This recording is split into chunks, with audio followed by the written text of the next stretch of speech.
we are on and popping. This is a full-on upper body vertical push training session. So we just got done with the first piece, descending ladder of push press, or I should say push jerk and strict pull-ups. So we're starting at 10 reps. We're going 10 unbroken push jerks, and then you're going right to 10 unbroken strict pull-ups.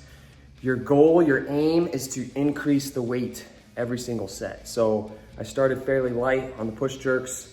I built all the way up to a hefty 265. It felt pretty good. And I kind of went through the first couple of rounds to kind of determine what the time was gonna be, and it ended up about every 90 seconds. So I just stuck on that pace the whole way through, just rested until that 90 seconds was up and went all the way down to 1 rep. So I love this setup. You're bouncing back and forth. You're getting a little bit of good rest in there. I was going up about 20 pounds every single round on the jerks and was able to sustain that until the very end. And I would just say this, you gotta know your limits, especially with this type of setup, because if you get to like the round of 5 and you're only getting 3 reps on the push jerk, you obviously weighted it a little bit too heavy to begin with. So those first couple of rounds should feel rather easy.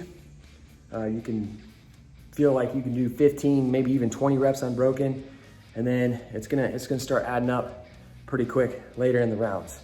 Depending on your pull-up ability, what I'd suggest, if 10 reps, 9 reps, 8 reps is gonna really tax you out, what I would highly suggest is just cutting it down to a lower rep range, maybe like 5 reps, and maybe you do 5 reps every single round.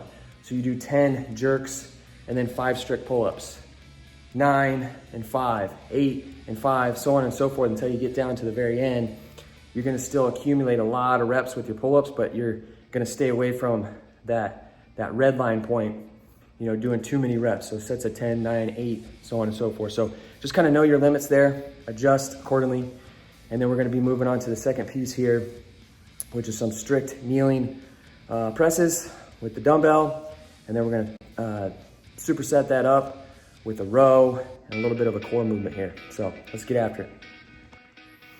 All right, so we just finished up the assistance portion of this workout, which was a tricep. So started off with a little bit of strength work on a single arm overhead press. Was shooting for 8 reps per arm. However, I got a little cocky on the second set, and I have 50-pound dumbbells that go up to 75-pound dumbbells and nothing in between. So I made a little bit of a big jump. I was able to get 6 reps done on my left arm, but I failed and only got 5 reps on my right arm. So perfect example there of just going way too heavy for the intended stimulus. We're trying to get 8 reps here, leave maybe 1 or 2 reps in the tank. And so went a little bit too heavy, so lesson learned there, tried to push it. But either way, started off with some single arm kneeling presses there. I love that movement because really forces you to engage the core, keep yourself balanced, keep yourself upright, and it's a really good strength movement, singling out each arm.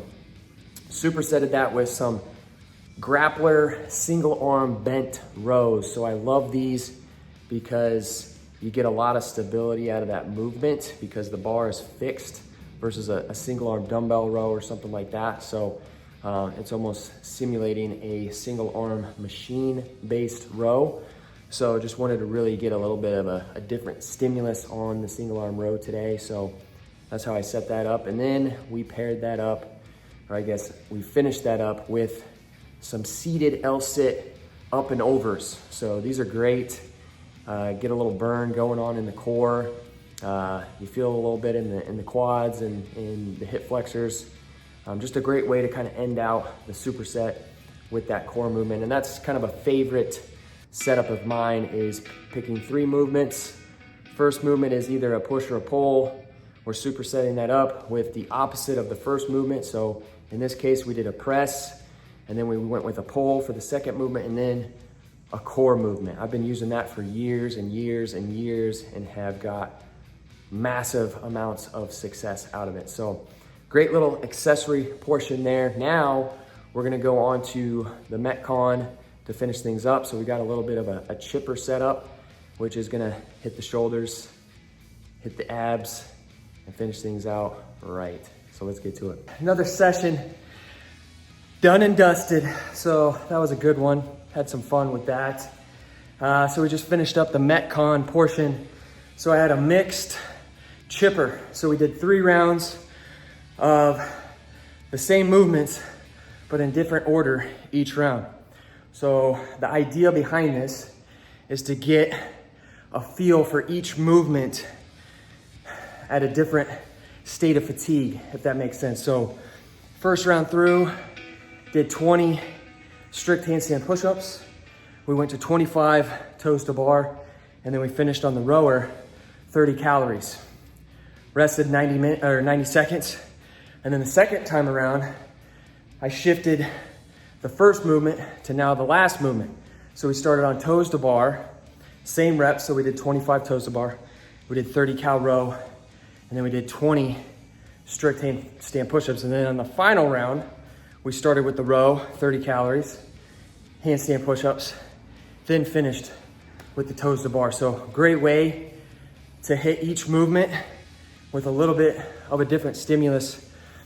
A lot of times when you do these rounds, which is totally fine, there's just a lot of different ways you can do it.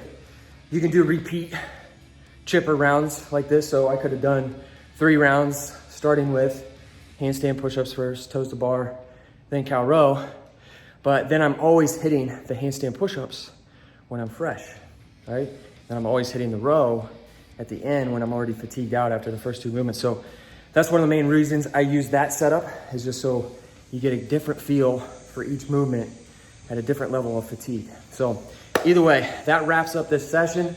So a lot of good work on the shoulders, obviously, from the vertical pressing, even the toes to bar, getting the shoulders, some good work there. And then the rowing is just great, full body conditioning, upper back, arms, legs, the whole works.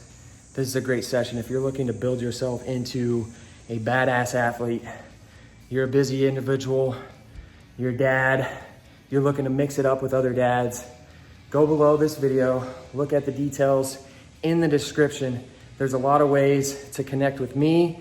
If you're interested about this type of programming that I do, you can look into that. It is the Uncommon Man programming track. If that's something that suits your fancy, you like what you've been seeing, we're about to start a whole new phase, stacked, jacked, and dangerous. Moving into the last part of the year, we're gonna be looking at packing on some muscle, getting strong as hell, and getting dangerous as hell by increasing our athleticism, overall capacity, all good things, all good things. Either way, here's to doing the work, and as always, earn it.